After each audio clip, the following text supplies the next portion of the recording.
Bismillahirrahmanirrahim. Assalamualaikum warahmatullahi wabarakatuh. Alhamdulillahi ala ihsanihi wa syukru lahu ala taufiqihi wa amtinanihi wa asyhadu an la ilaha illallah wahdahu la syarika lahu ta'ziman li sya'nihi wa asyhadu anna Muhammadan abduhu wa rasuluhu da'ila ridwani. Allahumma salli alaihi wa ala alihi wa ashabi wa ikhwani. Hadirin hadirat yang dirahmati Allah Subhanahu wa taala. Kita lanjutkan pembahasan kita masih pada tema kenyataan pahit dari akidah al-Asy'ariyah.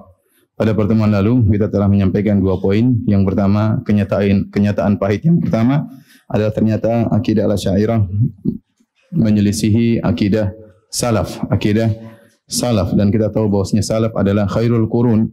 Sebaik-baik generasi adalah generasi para salaf, sehingga akidah mereka tidak ada pendahulunya dari kalangan para sahabat sama sekali, ya. Oleh karenanya ini suatu kenyataan yang pahit bagi mereka.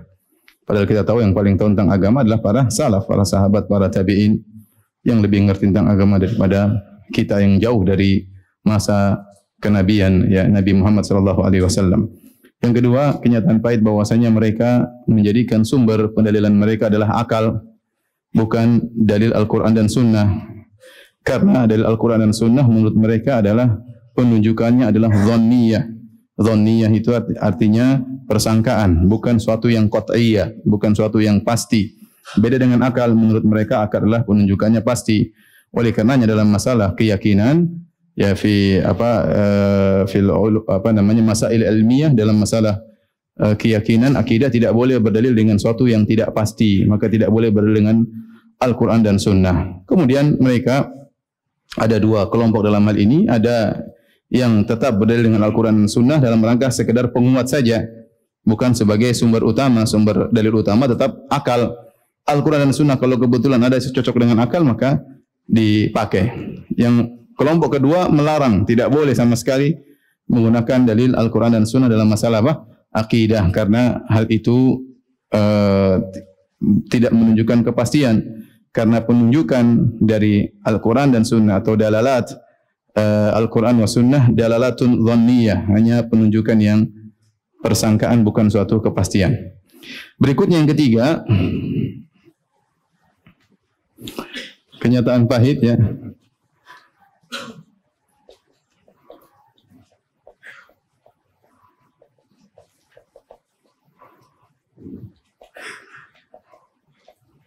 Nomor yang 3, ya. Meskipun mereka menjadikan akal sebagai sumber akidah mereka,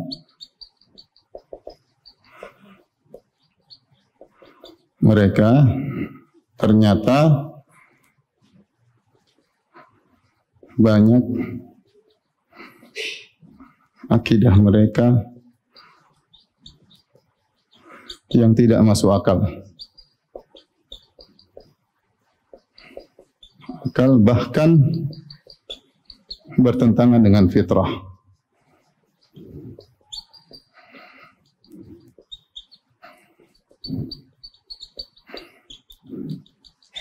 Manusia yang berakal sehat.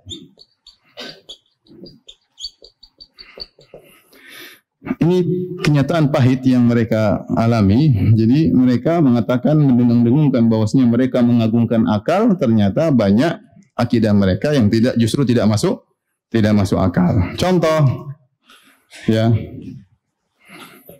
contohnya apa?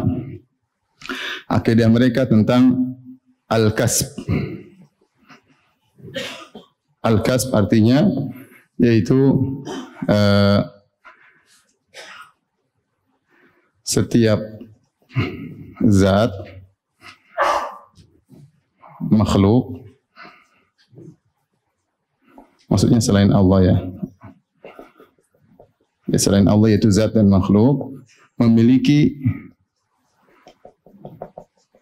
kudrah, yaitu kemampuan, namun kemampuan tersebut kemampuan atau kudrah tersebut ghairu mu'athirah, tidak berpengaruh. Contoh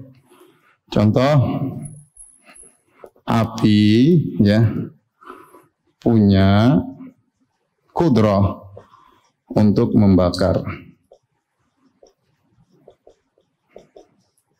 tapi kudrah tersebut tidak bisa membakar.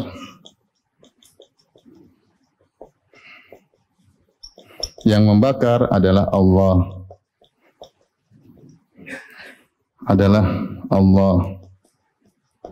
Adapun kebakaran yang terjadi tersebut ditandai dengan adanya api. Jadi begini, orang Asy'ariyah mereka mengatakan tidak ada di alam semesta ini satu zat pun yang punya kudrah, yang punya pengaruh. Mereka punya kudrah, tapi tidak ada pengaruhnya sama sekali. Kenapa? Karena kalau kita bilang ada kudrah yang punya pengaruh, berarti kita kafir atau kita musyrik. Karena yang berpengaruh cuma siapa? Allah Subhanahu wa taala. Ya, yang berpengaruh cuma siapa? Allah. Oleh karenanya, kata mereka, api punya kudrah untuk membakar. Tetapi bukan api yang membakar. Allah menciptakan kebakaran dengan ada tandanya apa? Api. Anda tidak boleh mengatakan kebakaran sebab api, tidak boleh. Kafir Anda kalau mengatakan bahwasanya benar. Seakan-akan Anda menetapkan ada penyebab lain selain apa? Allah Subhanahu wa taala. Ini syirik. Oleh karenanya mereka mengatakan bahwasanya api itu tidak menimbulkan apa? Kebakaran. Tetapi api itu hanya tanda terjadinya kebakaran, artinya Allah ciptakan kebakaran dengan ada tandanya api. Antum belum paham ya? Ya. Contoh, kata mereka pisau tidak punya kemampuan, dia punya kemampuan untuk memotong, tapi kemampuan seperti sebenarnya tidak ada karena tidak punya pengaruh. Dalam tanda kutip bahwasanya pisau tidak bisa memotong. Tidak bisa apa? Memotong. Nah, kalau kita potong roti pakai pisau, iya, pisau punya kudrah memotong, tapi kudrah tersebut tidak ada pengaruhnya. Terus bagaimana? Kalau kita potong roti, roti terbelah, yang membelah roti adalah Allah, bukan karena pisau, tetapi terjadi pembelahan tersebut dengan ditandai bergeraknya pisau. Gampangannya, hujan bukan karena pelangi, paham? Pelangi itu tanda akan ada apa? Hujan atau turunnya hujan. Tetapi hujan tidak disebabkan oleh apa? Pelangi, paham? Jadi semua sebab-sebab yang kita menurut kita adalah sebab, mereka adalah bukan sebab tapi tanda. Paham? Ini masuk akal atau tidak? Jadi kalau antum ambil besi, antum pukul kepala orang, tung, kepalanya benjol, ini bukan besi ini yang menyebabkan kepalamu benjol. Tetapi Allah menciptakan benjol di kepalamu tatkala besi ini kena kepalamu. Oh begitukah? Coba saya coba sama kamu lagi balik. Ya, kira-kira begitulah. Ini masuk akal atau tidak? Tidak masuk akal. Inilah akidah mereka, subhanallah, mereka berdalil dengan akal, ternyata outputnya tidak masuk. Tidak masuk. Sunnah semua tahu, orang awam juga tahu, fitrah manusia tahu bahwasanya yang bikin kepalanya benjol apa? Besi. Dengan sebab besi. Nah, mereka tidak boleh mengatakan bahwasanya ini terjadi karena kemampuan besi. Kita tidak boleh menetapkan kudrah di alam semesta kecuali hanya milik Allah. Barang siapa mengatakan ada kudrah untuk selain Allah, maka dia kafir dan musyrik. Inilah pernyataan mereka dan ini akidah Jabriyah. Ya, nanti insya Allah kita akan bahas pada kesempatan yang lain. Cuma saya sampaikan secara ringkas bahwasanya akidah mereka justru tidak masuk akal. Contoh lagi yang kedua. Ini satu.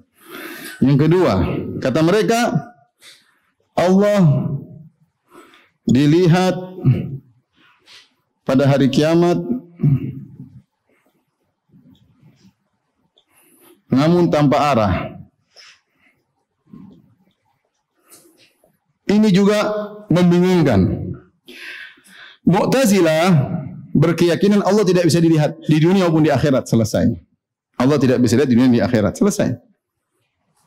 Mu'tazilah mengingkari hadis-hadis tentang dilihatnya Allah pada hari kiamat. Seperti Al-Qadi Abdul Jabbar kata mereka hadisnya hadis ahad, tidak bisa diterima. Asy'ariyah mengatakan tidak, hadis-hadisnya mutawatir, diriwayatkan dari 26 sahabat atau kurang lebih 20 sahabat lebih. Yang ini menunjukkan hadisnya mutawatir bahwasanya Nabi berkata, "Innakum satarawna rabbakum ayanan." Sungguhnya kalian akan melihat Rabb kalian dengan mata kalian. Kama tarawna hadzal qamar lailatal badri. Sebagaimana kalian melihat rembulan ini pada malam bulan purnama. La tudamuna fi ru'yati, kalian tidak saling berdesak-desakan, tidak memberi mudarat dalam melihat Allah Subhanahu wa taala. Hadisnya jelas. Ahlussunnah gampang. Ya berarti Allah dilihat, cara melihatnya pakai mata, berarti ada arah, ya enggak? Kalau ente ngelihat sesuatu lihat ada arahnya enggak? Lihat sini berarti arah sini kan? Lihat sana berarti arah sana. Mereka ingin menggabungkan antara dalil salaf dengan Mu'tazilah. Ya Mu'tazilah menolak arah. Kata mereka tidak boleh Allah di arah. Kalau Allah di arah berarti Allah bertempat. Kalau Allah bertempat berarti jism. Kalau jism berarti apa? Syirik. Sebagaimana yang mereka katakan. Terus bagaimana? Kata mereka berarti Allah bisa dilihat pada hari kiamat namun tanpa arah. Nah, coba gimana kira-kira? Melihat tapi tanpa arah. Melihatnya pakai mata tapi. Terus tanpa arah. Gimana coba? Emang mata Anda melihat tanpa arah? Ini enggak masuk akal. Makanya sebagian mereka mengatakan Asy'ariyah mukhannathatul Mu'tazilah. Asy'ariyah adalah bancinya Mu'tazilah. Kenapa tidak komitmen seperti Mu'tazilah? Sudah Allah tidak bisa dilihat, dunia dan akhirat sudah kencang, sesatnya kencang gitu loh. Dia komitmen dalam kesesatannya ya. Atau ikut Ahlus Sunnah, Allah bisa dilihat pada hari kiamat kelak di akhirat dan dilihat di arah. Sudah. Ini begini atau begini, dia ambil jalan tengah. Jalan tengah Allah bisa dilihat tapi tidak di arah. Gimana? Enggak logis gitu. Namanya mata melihat pasti apa? Arah gimana coba? Antum bisa mikir enggak? Enggak masuk akal kan? Ya itulah akidah mereka. Ya, sepertinya dibangun di atas akal tapi ternyata outputnya tidak masuk akal. Contoh lagi, mereka mengatakan mereka menafikan ta'lil af'alillah, ya. Mereka menafikan ta'lil af'alillah, yaitu maksudnya artinya Allah berbuat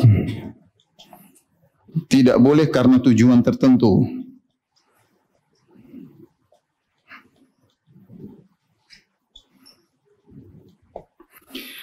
Pokoknya Allah melakukan fa'alul lima yurid, kata mereka. Allah melakukan apa yang kehendaki, tidak boleh ada tujuan.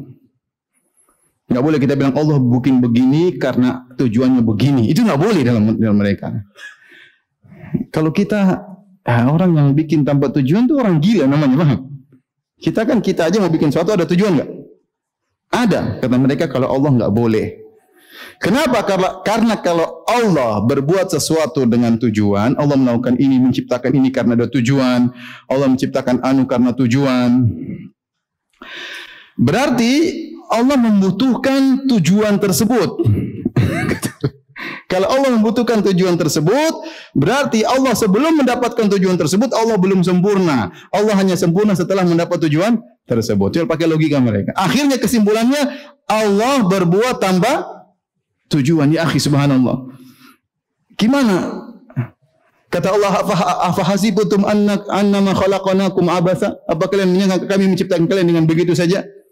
Wa ma khalaqtul jinna wal insa illa liya'budun. Dalam banyak ayat, tidaklah aku menciptakan jin dan manusia kecuali untuk apa? Menyembahku. Ada tujuan atau tidak? Gimana ente bilang Tuhan yang Maha Esa, yang Hakim, yang Maha Bijak berbuat tanpa tujuan? Ini menghina Allah atau mengagungkan Allah? Yang hanya masuk akal. Gimana ente bilang Allah berbuat tanpa tujuan? Semua karena syubhat akal filsafat yang di otak mereka, sehingga mereka menyimpulkan Allah berbuat tanpa tujuan. Ya, ente tidak ingin menyamakan Allah dengan manusia yang berakal sehat, akhirnya ente menyamakan Allah dengan orang gila yang berbuat tanpa tujuan. Apa syubhatnya? Pakai akal. Kalau Allah begini berarti Allah begini ya. Karena kalau Allah menciptakan dengan tujuan, berarti Allah belum sempurna kecuali setelah mencapai tujuan tersebut. Ini tidak boleh. Bukankah Allah sebelum mendapat tujuannya dengan setelah mendapat tujuannya berarti ada perubahan? Wah, sebenarnya repot kalau begitu. Nah, balik lagi. Berarti sebelum dapat tujuan dengan mendapat tujuan ada apa? Perubahan, berarti ini tidak boleh. Kita bilang sama dia, Allah sebelum menciptakan ente, Allah sudah sempurna belum? Terus, kalau Allah menciptakan ente, berarti apakah melazimkan sebelum ada ente Allah belum sempurna? Paham tidak? Allah Subhanahu wa taala sebelum menciptakan ente dan sudah menciptakan ente tetap saja apa? Sempurna. Jangan ente bilang Allah sebelum menciptakan ente berarti hanya bisa sempurna setelah ada apa? Ente. Gimana seperti ini? Ente ada nggak ada masalah bagi Allah. Allah Maha sempurna. Ya Allah sudah sempurna sebelum menciptakan makhluk. Allah punya tujuan, sebelum ada tujuan tersebut juga Allah sudah sempurna. Allah memiliki sifat hikmah sama seperti akidah Ahlussunnah, namanya qadimun nau' hadithul ahad. Allah punya sifat untuk punya tujuan yang baik sudah ada dalam diri Allah. Adapun ini tujuannya apa terserah Allah Subhanahu wa taala. Faham atau tidak? Sehingga mereka mengatakan kalau Allah Subhanahu wa taala memasukkan iblis ke surga, tidak ada celaan bagi Allah, terserah Allah. Kalau Allah masukkan para sahabat atau Nabi Muhammad SAW ke neraka jahanam, tidak ada salah bagi Allah karena Allah berbuat kehendak Allah. Tidak ada tujuan. Ini perkataan logis atau tidak? Tidak logis ya akhi, tidak masuk akal. Gimana mereka menolak ta'lil af'alillah? Allah berbuat tanpa tujuan. Padahal di antara sifat Allah apa? Al-Hakim. Al-Hakim di antara mananya apa? Zu hikmah. Ya. Allah memiliki hikmah, Allah menciptakan suatu pasti ada hikmahnya, pasti ada tujuannya, dan dalam banyak ayat banyak sekali menjelaskan tentang keagungan Allah, bahwasanya semua yang Allah kerjakan pasti ada tujuannya. Bahkan Allah menciptakan iblis pun pasti ada apa? Tujuannya. Tidak sekedar menciptakan iblis begitu saja, enggak.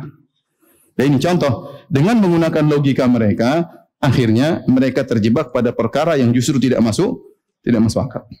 Baik. Di antaranya yang keempat, mereka mengatakan Allah tidak di atas dan tidak di bawah dan tidak di mana-mana. Coba, Allah di atas? Oh enggak. Kalau gitu di bawah? Oh enggak juga. Terus gimana? Gimana kita menggabungkan dua hal yang kontradiktif? Kalau tidak di atas berarti di mana? Di bawah. Kalau tidak di bawah berarti di mana? Di atas. Itu logika manusia yang berakal. Ya enggak? Kalau tidak di atas berarti di mana?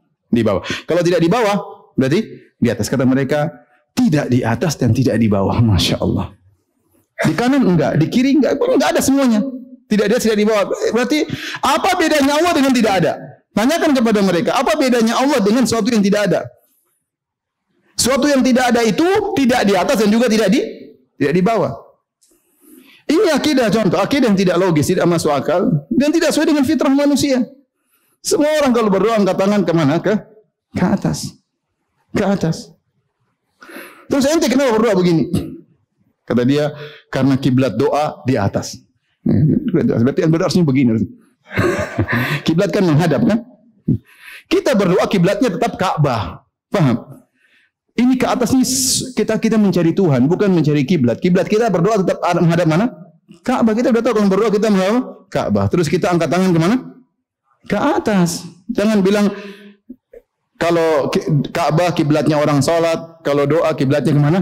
Ke atas. Enggak ada yang bilang kiblat di atas, kiblatnya orang doa. Tapi mereka begitulah. Mereka mengatakan enggak, di atas itu bukan mencari Tuhan, tapi itu kiblatnya apa? Doa. Dan ini menyelisihi fitrah manusia seluruhnya. Bahkan Yahudi dan Nasrani pun fitrah mereka tahu bahwasanya Tuhan di mana? Di atas. Bahkan agama-agama lain semuanya juga fitrah mereka Tuhan di mana? Di atas. Entah ada yang bilang dewa di atas awan sana di macam. Intinya mereka berusaha mencari suatu ketinggian. Bahwasanya ketinggian adalah tempat yang sangat mulia. Disitulah bahwasanya Allah berada di atas. Adapun pembahasan apa maksudnya Allah di atas nanti akan kita bahas pada kesempatan yang lain. Saya ingin hanya menyampaikan bahwasanya output mereka ternyata tidak logis, justru tidak masuk akal. Kemudian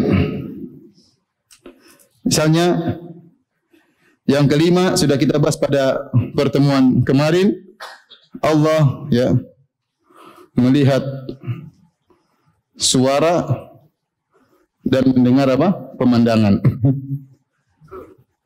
Ini sudah kita bahas pada pertemuan yang kemarin. Karena mereka menyamakan antara sifat mendengar dengan sifat ilmu dan sifat melihat dengan sifat apa? Ilmu. Sehingga mereka boleh mengatakan innallaha yubsiru al-masmu'at, Allah melihat yang terdengar, yaitu Allah melihat suara, dan Allah mendengar yang terlihat. Misalnya Allah mendengar apa? Pemandangan. Paham? Ini masuk akal atau tidak? Tidak masuk akal. Seandainya ente berbicara di hadapan murid-murid ente, demi Allah sesungguhnya di antara keagungan Allah, Allah bisa melihat suara kalian. Dan Allah bisa mendengar badan kalian. Itu orang bingung maksudnya apa? Ustaz, tolong dong ulangi Ustaz. Di antara akidah kita yang harus kita yakini bahwasanya Allah Maha mendengar pemandangan dan Allah Maha melihat suara. Kira-kira gimana? Allah sedang mendengar pemandangan. Allah sedang melihat suara. Ini aneh. Tapi itulah output mereka, sangat tidak logis. Tapi itu adalah akibat dari permainan akal mereka. Hasilnya seperti ini. Paham? Tapi di antaranya nanti kita bicara seperti sifatul kalam, kalam nafsi, dan ini juga sangat tidak masuk akal. Nanti akan kita bahas pada kesempatan yang lain insyaallah taala.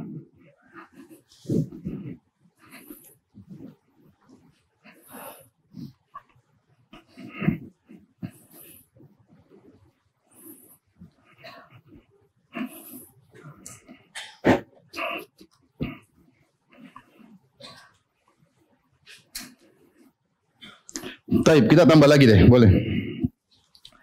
Yang keenam, ya, sudah kita bahas juga, ya. Mereka, akal mereka membawa mereka, ya. Kata mereka dalil a'rad, ya. Ya, untuk, ya, kewajiban pertama bagi yang apa?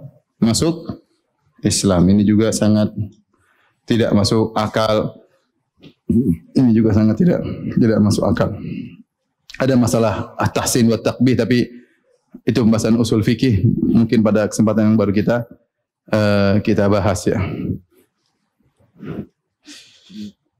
Di antara hasil daripada dalil a'rad yang juga tidak masuk akal, ya, mereka ingin menetapkan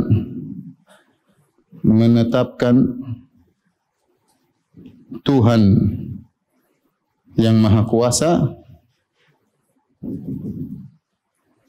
namun akhirnya mereka menjadikan Allah statis. Allah statis. Ya. Jadi tidak ada sesuatu yang baru boleh pada apa? Allah Subhanahu wa taala. Dan ini akhirnya menjadikan Allah tidak bisa mencipta, yang mengantarkan kepada Allah tidak mencipta. Kita ahlu sunnah, Allah berfirman, fa'alul lima yurid. Allah melakukan apa yang Allah apa? Kehendaki. Mau bikin apapun terserah Allah Subhanahu wa taala. Justru mereka mengatakan bahwasanya tidak boleh ada sesuatu yang baru kepada Allah. Semuanya mereka tafsirkan dengan sesuatu yang statis, tidak pernah berubah. Sebagai contoh mereka mengatakan, sudah kita bahas saja sekalian. Sebagai contoh nomor 7, ya. Kata mereka, kalamullah statis. Statis. Tidak berubah. Sejak zaman azali. Azali. Tidak berhuruf. Dan tidak bersuara. Contoh. Kenapa? Semuanya karena kalau Allah tidak. Kalau Allah ada dinamis, berarti itu bukan Tuhan. Karena mereka kena subat dalil a'rad. Sudah kita bahas. Silakan nonton Aqidah Wasithiyah seri ke-7, ya. Jadi kata mereka tidak ada yang boleh yang baru bagi Allah. Kalau gitu Allah berfirman bagaimana? Firman Allah dulu statis. Allah sejak dahulu punya bahasa namanya kalamun nafsi. Bahasa jiwa. Ya, bahasa jiwa. Dan tidak pernah berubah bahasa jiwa tersebut dari dulu dan sampai selamanya begitu-begitu saja statis. Paham? Terus Al-Quran itu apa? Al-Quran itu adalah terjemahan dari bahasa jiwa tersebut yang diterjemahkan oleh Jibril atau diungkapkan oleh Muhammad. Tetapi itu adalah bahasa jiwa yang diterjemahkan dengan bahasa Arab, jadilah apa? Al-Quran. Sehingga mereka akhirnya mengatakan apa? Bahasa jiwa Allah yang statis ini, kalau diterjemahkan bahasa Arab, diungkapkan bahasa Arab jadi Al-Quran. Kalau diungkapkan dengan bahasa Ibrani jadilah Taurat. Kalau diungkapkan dengan bahasa Syriani jadilah apa? Injil. Dan ini tidak benar. Kita tahu kalau Al-Quran diterjemahkan dengan bahasa Ibrani, apakah jadi Taurat? Tidak. Kalau Al-Quran diterjemahkan dengan bahasa Syriani jadi Injil? Tidak, karena isi Al-Quran bukan isi Injil, bukan isi apa? Taurat. Seharusnya kalau tiga-tiganya merupakan terjemahan dari bahasa jiwa Allah, harusnya semuanya sama. Paham atau tidak? Seandainya Al-Quran, Taurat dan Injil semuanya terjemahan bahasa jiwa, ungkapan bahasa jiwa Allah yang tidak bersuara, tidak berhuruf, mau diungkapkan dengan kata-kata, harusnya terjemahannya semua sama, cuma beda bahasanya. Tapi kenyataannya tidak demikian. Al-Quran isinya bukan apa? Taurat bukan isinya apa? Injil. Terus apa bedanya firman kalamun nafsi dengan ilmu? Tidak ada bedanya. Apa bedanya kalamun nafsi dengan ilmu Allah? Terus kata mereka, karena statis tidak boleh dibagi-bagi, tidak boleh yatajazza, tidak boleh alif lam mim, berarti ada terbagi alif terus lam mim, ini tidak boleh, ini syirik bagi Allah. Pokoknya kalam Allah itu semuanya enggak masuk akal. Coba ente bilang sama orang, ente baca Quran, ini bukan firman Allah, ini bukan. Firman Allah itu kalam nafsi, bahasa jiwa yang statis. Ini apaan? Ini terjemahan Muhammad dari orang bingung. Ini terjemahan Muhammad. Ya. Ini kalau diterjemahkan pakai bahasa Ibrani jadi apa? Taurat. Tambah bingung lagi orang. Sangat tidak logis, tapi itulah akidah mereka. Itulah akidah mereka. Dan ini banyak orang Asy'ariyah ngaku-ngaku Asy'ariyah tidak ngerti akidah ini. Kenapa? Karena banyak dai mereka menyembunyikan hal ini.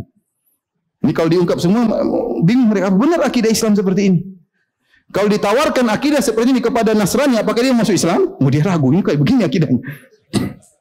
Tidak sesuai dengan fitrah, dia masuk akal. Beneran. Seandainya ente bongkar semua ini akidah mereka, yang tawarkan kepada seorang kafir, mungkin tidak tahu. Ini apa benar ini akidah Islam seperti ini? Bagaimana saya masuk agama yang akidahnya seperti ini?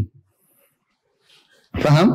Jadi kata mereka ini bahasa jiwa. Dan bantahnya banyak. Nanti ada pembahasan secara khusus masalah ini. Cuma saya ingin menyampaikan bagaimana mereka ingin menetapkan Tuhan yang Maha Kuasa, justru mereka menyempitkan gerakan Allah sehingga Allah itu tidak bisa apa-apa, selalu statis. Paham? Justru tidak berkuasa. Baik. Yang kedua, contoh, mereka berbicara tentang sifat ridha. Ya. Dan misalnya marah, ya. Kata mereka, ini sifat ridha, sifat marah adalah sifat ikhtiyariyah. Kalau gitu harus ditakwil. Sama sifat kalam, sifat ikhtiyariyah. Kalau kita Ahlussunnah namanya sifat ikhtiyariyah, sifat yang berkaitan dengan kehendak Allah. Allah ingin bicara-bicara, kalau enggak ingin berbicara tidak berbicara. Sama ridha dan marah juga kita sama Ahlussunnah. Allah ridha kepada orang yang soleh, kalau Allah marah kepada orang pelaku maksiat, Allah marah. Paham? Nah, mereka kalau sekarang saya tanya sama antum, kalau antum sekarang lagi baca Quran, Allah ridha atau tidak?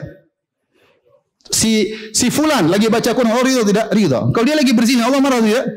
Marah. Ini kan Allah bisa berubah pada orang itu satu. Terkadang Allah ridha kepada dia, terkadang Allah marah kepada dia kalau dia lagi bermaksiat. Kata mereka ini enggak boleh, berarti ada perubahan.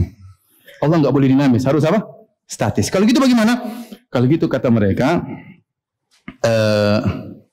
Khalid bin Walid itu sudah dicintai oleh Allah sejak zaman azali. Meskipun dia sedang membunuh para sahabat dalam perang Uhud. Paham? Karena enggak boleh Allah dulu marah sama Khalid kemudian apa? Cinta sama Khalid. Enggak boleh, berarti ada perubahan.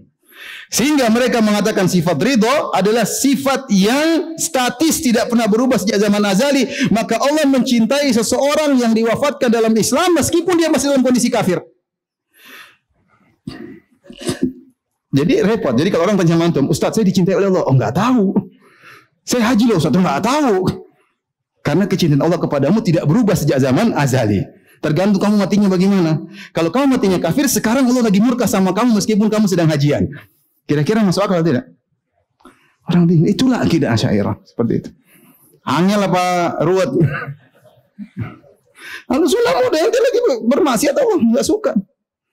Allah berfirman, Laqad radiyallahu 'anil mu'minina id yubayyi'unaka tahta syajarah. Sungguh Allah telah ridho kepada para sahabat tatkala mereka membaiatmu di bawah pohon Ridwan. Kapan Allah ridho kepada mereka? Tatkala mereka membaiat siapa? Nabi. Bukan Allah ridho kepada mereka sejak zaman azali. Paham? Tadi karena mereka mengartikan Allah dengan statis, tidak boleh apa? Dinamis. Baik, yang terakhir sama, ini juga statis. Yang terakhir dalil a'rad mengantarkan kepada Allah tidak bisa mencipta.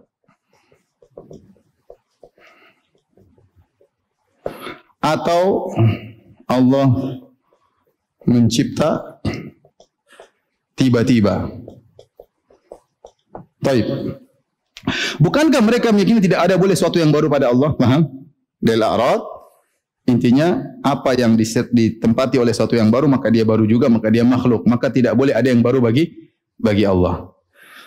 Nah, kita tanya sama mereka, di zaman azali bukankah Allah sendirian? Ya, Allah sudah sempurna? Sudah. Tanpa ciptaannya Allah sempurna? Sudah. Allah statis? Oke, Allah statis, mereka setuju. Taib, kok tiba-tiba ada makhluk? Ada apa gerangan Allah menciptakan apa? Makhluk. Ya, tiba-tiba ada. Enggak bisa tiba-tiba ada. Pasti ada sesuatu yang baru dalam Allah sehingga Allah menciptakan. Kalau Allah statis-statis doang tidak bisa mencipta. Paham? Atau paham tidak? Kayaknya saya terlalu kejauhan ya. Ya udahlah. Jadi justru dalil mereka itu menjadikan sangat tidak logis, justru mengantarkan seharusnya Allah tidak bisa mencipta karena mereka punya pemikiran Allah itu apa? Statis. Kita bilang di zaman azali waktu Allah sendirian. Sempurna enggak? Sempurna. Tanpa makhluk sempurna enggak? Sudah sempurna, kita sepakat. Terus Allah harus statis. Kalau kita Ahlussunnah bisa dinamis. Allah memiliki sifat menciptakan sejak azali. Tapi kapan Allah menciptakan terserah Allah. Allah sudah bisa bicara sejak zaman azali. Kapan Allah bicara terserah Allah. Paham? Seperti itu. Mereka enggak boleh ada kapan-kapan itu enggak boleh. Semuanya harus apa? Statis. Taib. Waktu Allah sendirian sempurna statis. Kok tiba-tiba ada makhluk?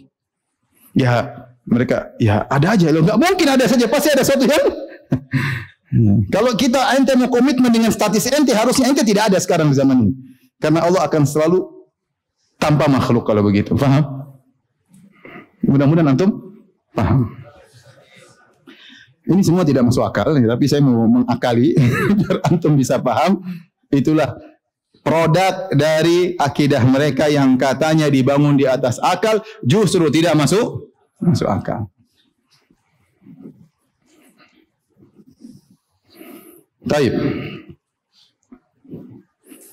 Sudah berapa menit? 20 menit. Yang keempat, mereka mengaku pengikut Abul Hasan Al-Asy'ari.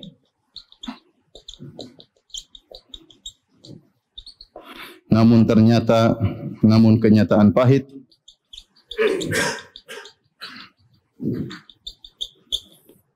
Abul Hasan akidahnya tidak seperti mereka.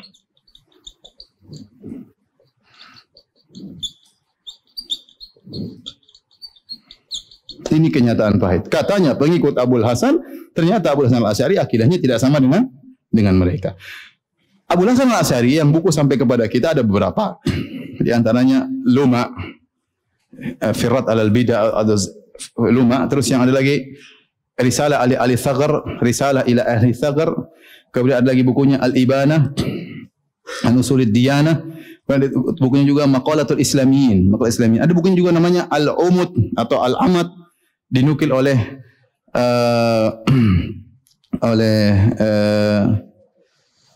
Ibnu Asakir dalam kitabnya Tabyin Kadhibil Muftari. Dia nukil berkata Abul Hasan dari kitabnya Al-Amad atau Al-Umud, jamak daripada Imad ya. Dan semua bukunya, 5 buku ini, semuanya kalau dibaca menyelisih akidah Asy'ariyah sekarang. 5 buku yang sampai kepada kita, karya Abul Hasan Al-Asy'ari, ternyata semua isinya menyelisih akidah orang Asy'ariyah. Ini kenyataan pahit bagi mereka. Mereka ngaku-ngaku pengikut si A, ternyata si A ini pemikirannya beda dengan mereka. Terus kenapa Anda menamakan diri Anda dengan Asy'ari, sementara Abul Hasan Asy'ari akidahnya berbeda dengan Anda? Saya bacakan contoh perbedaan akidah Asy'ariyah dengan Abul Hasan Al-Asy'ari.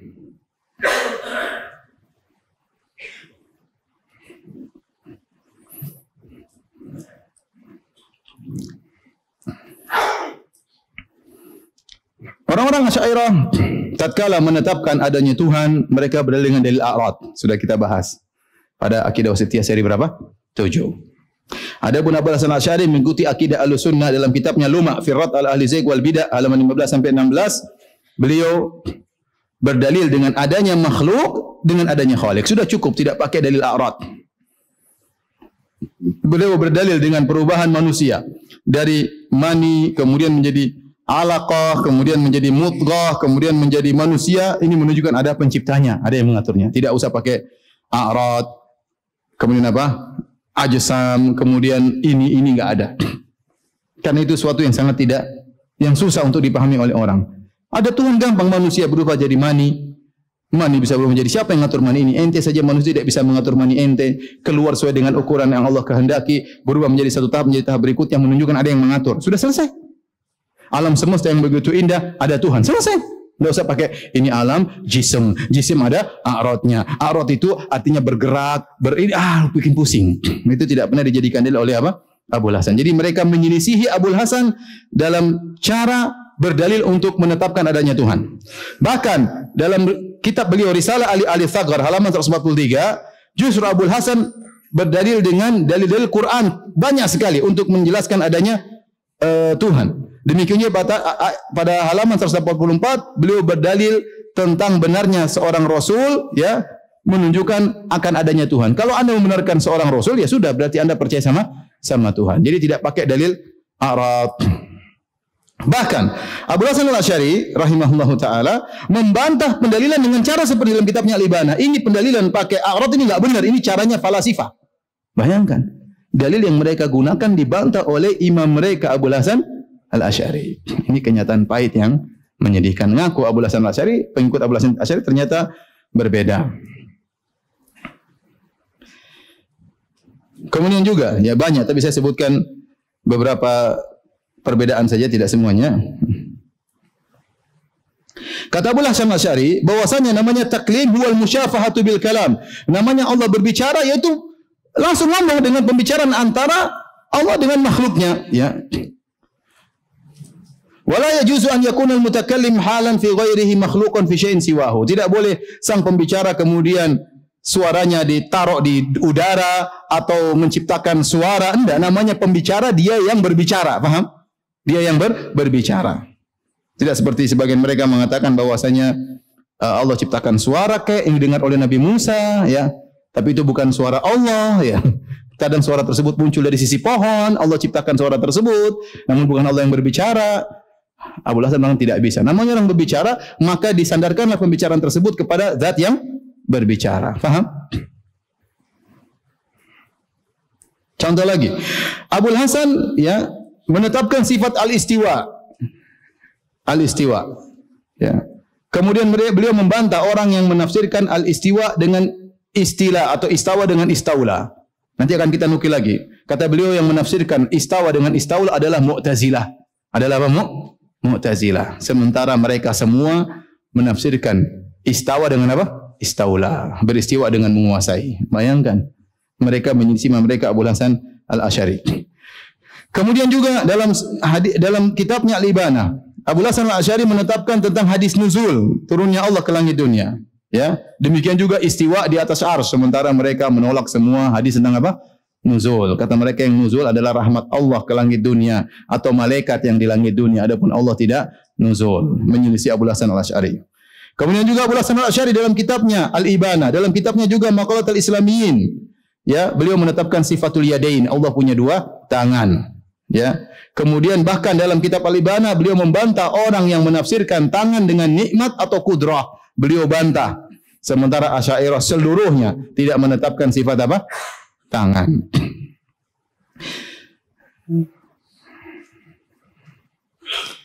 Kemudian juga dalam kitabnya Al-Ibanah, ya, Abul Hasan Al-Asy'ari menetapkan sifatul wajah, sifat wajah. Ya, dan beliau mengatakan barang siapa menafikan sifat wajah merupakan perkataan ahlul bid'ah. Ternyata Asy'ariyah sekarang semuanya menolak sifat apa? Wajah. Abul Hasan Al-Asy'ari bukan cuma itu, beliau menetapkan sifat dua mata bagi Allah Subhanahu wa taala. Beliau tetapkan dalam kitabnya Al-Ibanah, dalam kitab Maqalatul Islamiyin. Dalilnya apa? Di antaranya sabda Nabi SAW, Inna rabbakum laisa bi'a'war wa inna dajjal a'waru ainil yumna. Sungguhnya Rabb kalian tidak buta sebelah. Adapun Dajjal, dia buta mata sebelah kanan. Beliau berpemahaman bahwasanya Allah memiliki dua mata. Dan beliau tetapkan dalam kitab Al-Ibanah dan Maqalatul Islamiyin. Sementara orang-orang Asy'ariyah jangankan mata, wajah pun tidak ada bagi Allah Subhanahu wa ta'ala. Demikian juga Abu Hasan Asy'ari menetapkan Allah di atas. Dan ini dalam kitabnya Al-Ibanah, dalam kitabnya Risalah ila Ahli Tsaghar, dalam kitabnya Maqalatul Islamiyin, ya. Sementara semuanya Asy'ariyah, mutaakhirin, semuanya menolak Allah di atas.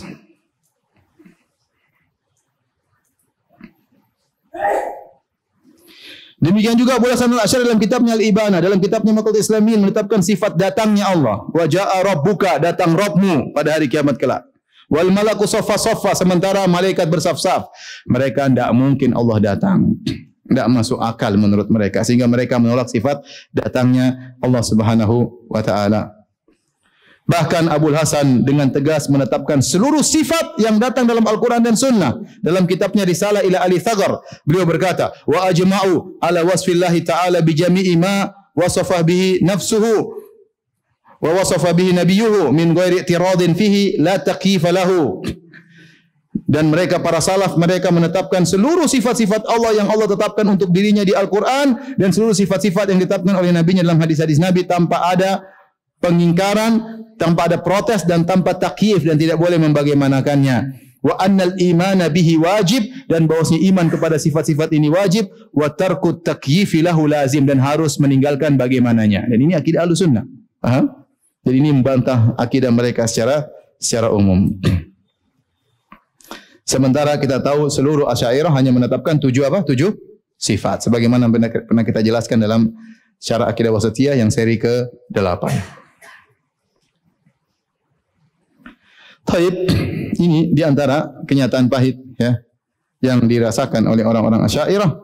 Justru mereka ternyata menyelisihi akidah imam mereka yang mereka bernisbah kepada Abul Hasan Al-Asy'ari. Ternyata pendiri mereka, Abul Hasan Al-Asy'ari, ternyata akidahnya tidak sama dengan mereka. Ini kenyataan yang pahit. Makanya kalau antum berdiri dengan mereka, antum bilang, antum mengaku Abul Hasan Asy'ariyah. Mana akidah Asy'ariyah? Coba. Yang ngomong seperti antum di mana bukunya? Enggak ada. Enggak ada. Justru bukunya semua menyelisih apa yang mereka yakini. Terus ikut siapa dong kalau begitu? Yang benar mereka ikut apa? Ar-Razi. Mereka ikut Al-Juwaini. Kemudian kenyataan pahit berikutnya,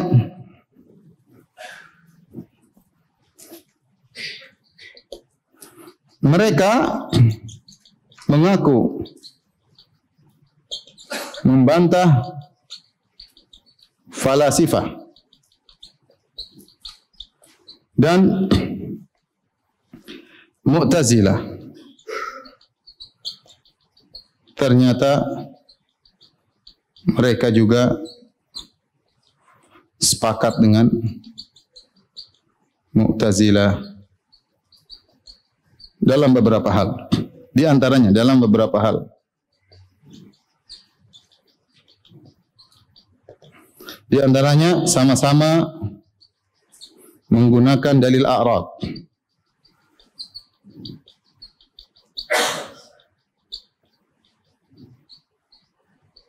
Sudah kita jelaskan bahwasanya Al-Hafidz Ibnu Hajar rahimahullah dalam kitabnya Fathul Bari menukil dari Samnani bahwasanya ulama besar Asy'ariyah bahwasanya dia mengaku bahwasanya dalil a'rad ini adalah syubhat yang tersisa dari Mu'tazilah, dan dia mencela.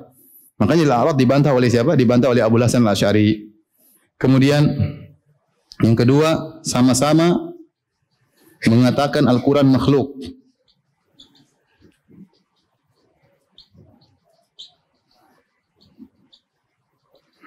Sama-sama mengatakan Al-Quran itu makhluk. Dan nanti akan kita datang bahasanya. Saya akan nukilkan perkataan mereka dengan jelas. Mereka mengatakan kami dan Mu'tazilah sama-sama mengatakan Al-Quran itu makhluk. Artinya Al-Quran yang kita baca ini makhluk.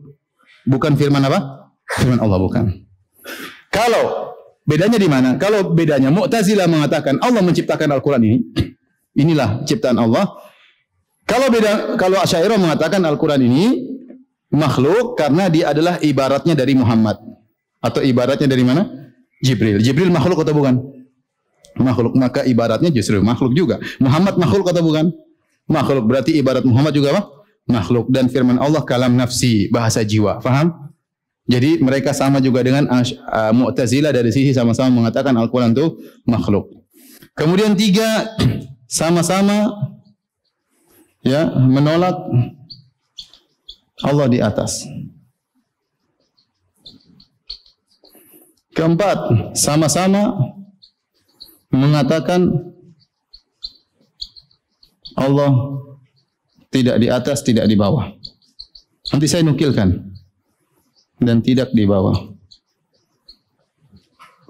Yang kelima, sama-sama menafsirkan istawa dengan istaula. Istaula.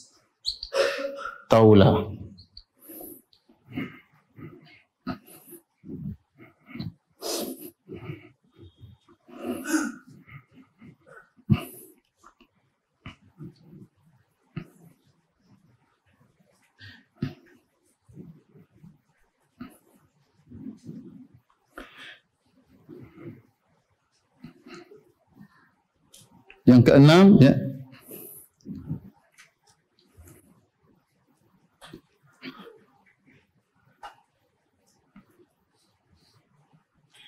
sama-sama menolak dalil a'rad, sama-sama berdalil dengan dalil a'rad, ya.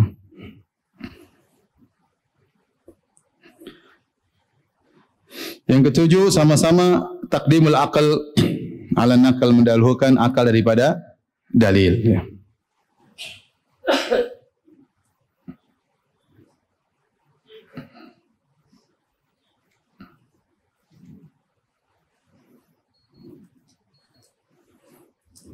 Baik. Kita sekarang bacakan ya penjelasan Abul Hasan Al-Asy'ari tentang akidah Mu'tazilah. Jadi Abul Hasan Al-Asy'ari rahimahullahu taala sudah kita jelaskan, beliau 40 tahun berakidah Mu'tazilah. Bahkan beliau belajar sama bapak tiri beliau Abu Ali Al-Jubba'i, tokoh Mu'tazilah, sehingga beliau menjadi tokoh Mu'tazilah yang luar biasa. Setelah itu beliau taubat. Lantas beliau menulis bukunya yang berjudul Maqalatul Islamiyin. Yang di situ beliau merinci akidah Mu'tazilah dengan sangat detail. Kenapa? Karena dia dulu imamnya Mu'tazilah. Sehingga dia lebih tahu tentang akidah Mu'tazilah. Apa yang beliau sebutkan tentang Mu'tazilah kita benarkan. Karena yang ngomong bukan orang dari luar, tapi orang apa? Orang dalam yang sudah bertobat kepada Allah Subhanahu wa taala, kepada manhajus salaf, ya. Saya bacakan ya.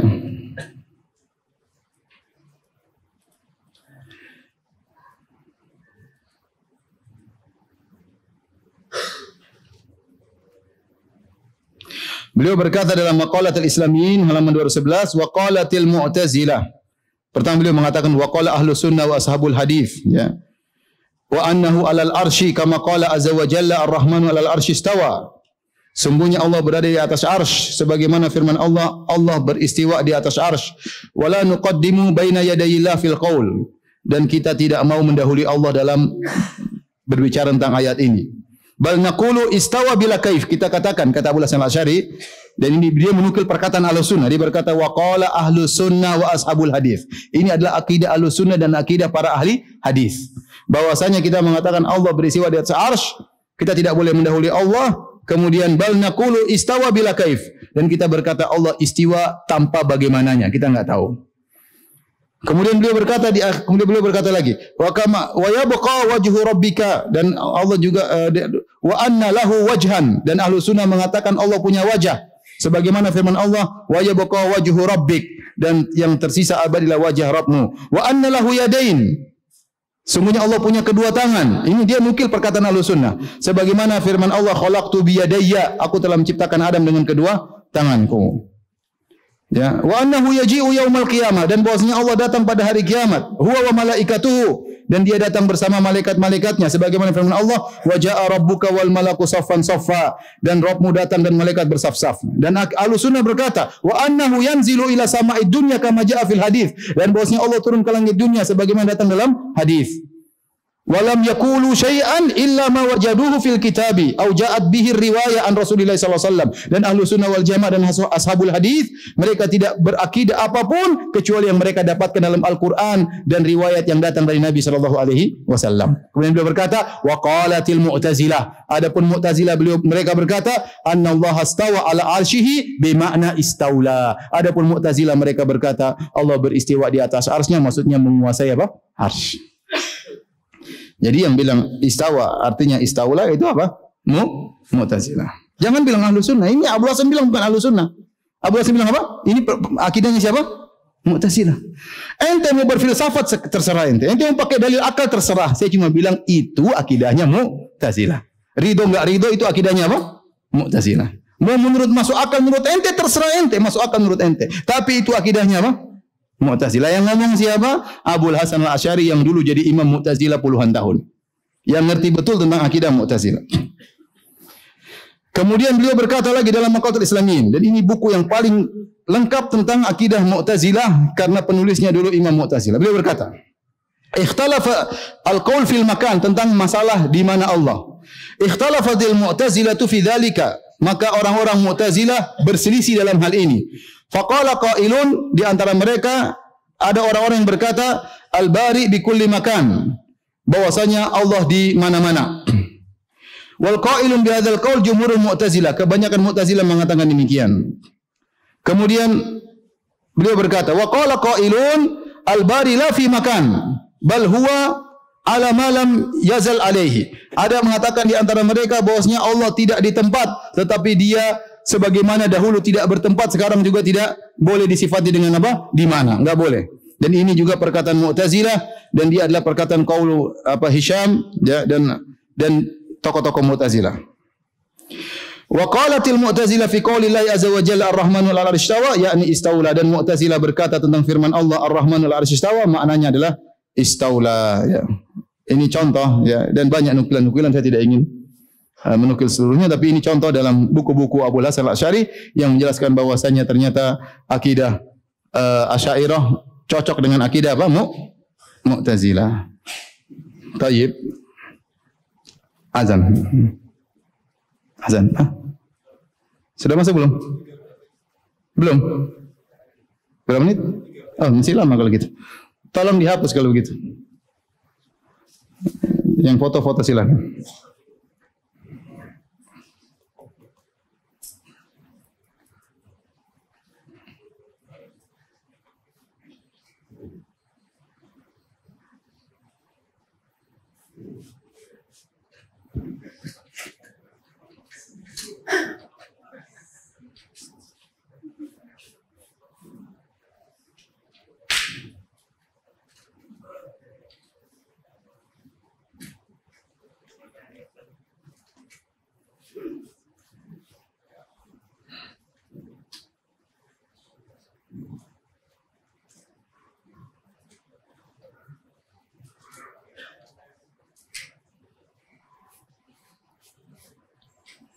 Azan. Ya udah azan. Azan aja.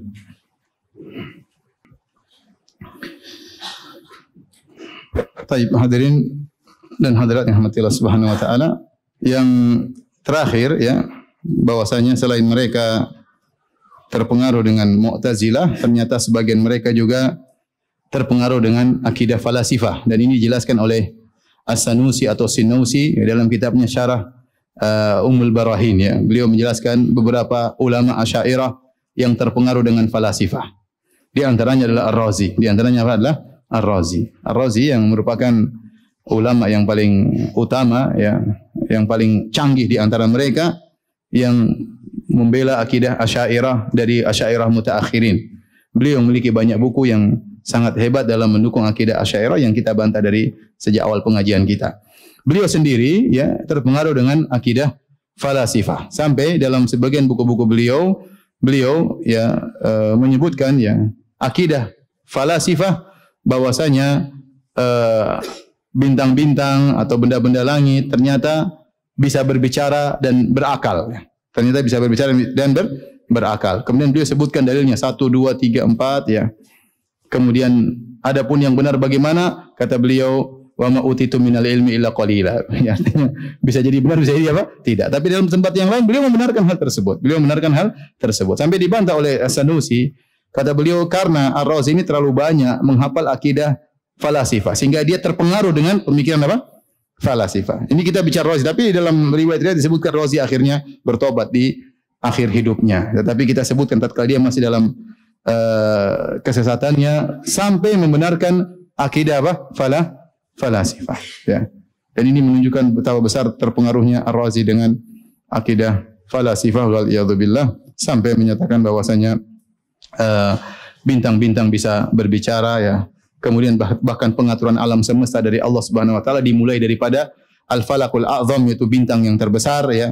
Ini semua omong kosong yang tidak ada dalam Al-Quran dan Sunnah, hanyalah perkataan orang-orang falasifah yang mereka tidak punya agama, mereka cerdas tapi tatkala berbicara tentang alam semesta mereka hanya mengira-ngira hipotesa-hipotesa yang tidak ada dalilnya, ternyata diikuti oleh apa? Ar-Razi. Baik, demikian saja kajian kita. Subhanakallah bihamdik asyhadu an la ilaha illa anta astaghfiruka wa atubu ilaik. Assalamualaikum warahmatullahi wabarakatuh.